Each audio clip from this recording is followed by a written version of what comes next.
دوسرے گانے بجانے والے شیطانی بازوں یعنی TV, radio, tape recorder وغیرہ سے تو ویسے ہی ان کا کوئی واسطہ نہ تھا۔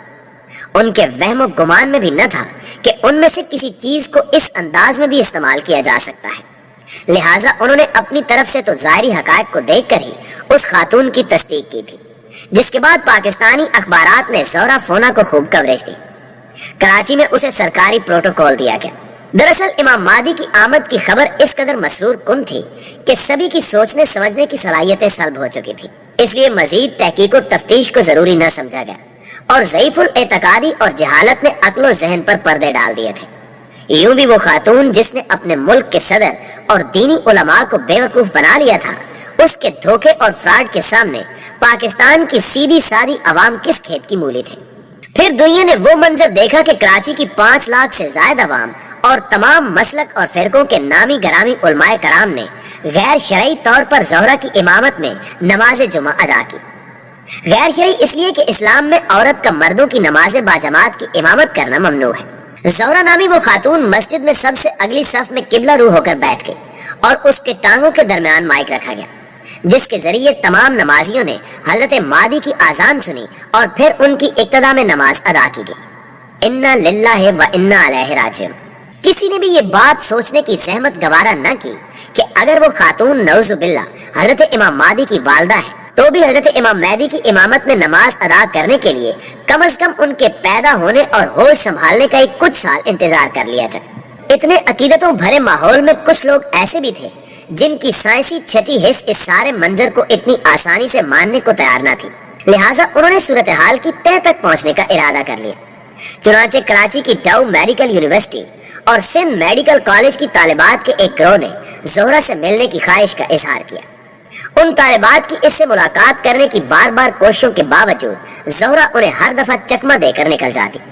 آخر ایک دن وہ طالبات زہرہ کو قابو کر کے اس کا تفصیلی معائنہ کرنے میں کامیاب ہو گئی اور انہوں نے اس کی ٹانگوں کے ساتھ چپکایا گیا منی پلیئر برآمد کر لیا، جس سے آذان اور تلاوت کی ریکارڈنگ سنا کر وہ لوگوں کے سامنے امام مہدی کی والدہ ہونے کا جھوٹا دعویٰ کرتی تھی۔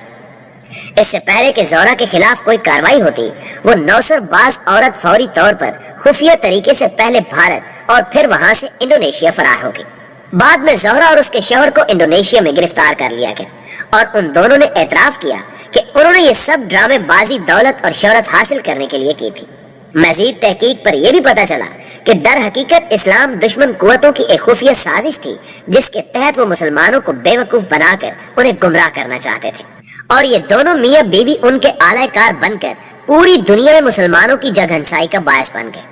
اس سارے فراڈ کا ڈراپ سین تو ہو گیا، مگر لوگ آج بھی اس واقعے کو یاد کر کے مسلمانوں کا خوب مذاق اڑاتے ہیں۔ ناظرین گرامی، اس واقعے سے ہمیں 2 سبق ملتے ہیں۔ پہلا یہ کہ کسی بھی خبر یا بات کی اچھی طرح جانچ پرکھ کیے بغیر اس کی تصدیق کرنا یا اسے آگے سے آگے پھیلانا کس قدر سبکی اور شرمندگی اور بعض اوقات نقصان کا باعث ہو سکتا ہے۔ اس سلسلے میں تو قرآنی تعلیمات بھی بالکل واضح ہیں۔ سورہ حجرات کی آیت نمبر 49 میں اسی چیز کے شعور اجاگر کیا گیا ہے۔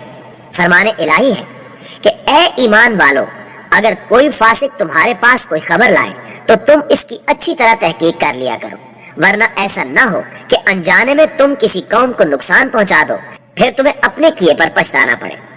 پھر ایک حدیث نبی صلی اللہ علیہ وآلہ وسلم میں بھی فرمایا گیا کہ آدمی کے جھوٹا ہونے کے لیے اتنا ہی کافی ہے کہ وہ ہر سنی سنائی بات آگے پھیلا دے۔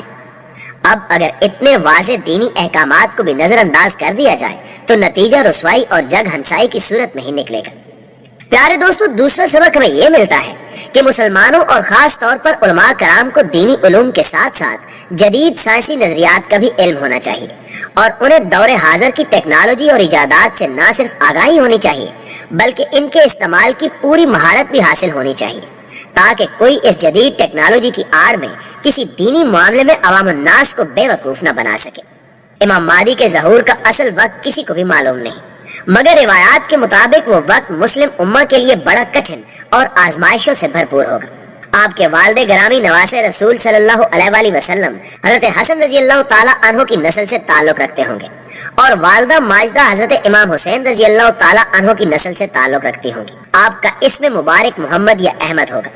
والد کا نام عبداللہ اور والدہ کا نام بعض روایات میں آمنہ بتایا جاتا ہے۔ مہدی آپ کا نام نہیں بلکہ لقب ہے جس کے معنی ہے ہدایت یافتہ۔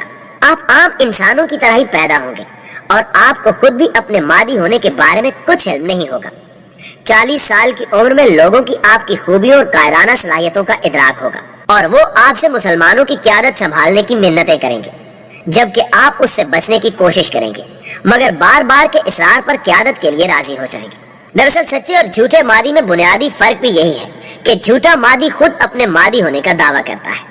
ہماری اللہ تعالیٰ سے دعا ہے کہ وہ امت مسلمہ کو ہر طرح کے فتنوں سے بچائے رکھے اور عقل سلیم کی روشنی عطا کرتے ہوئے ہمیں راہ حق پر چلنے کی توفیق عطا فرمائے۔ آمین ثم آمین۔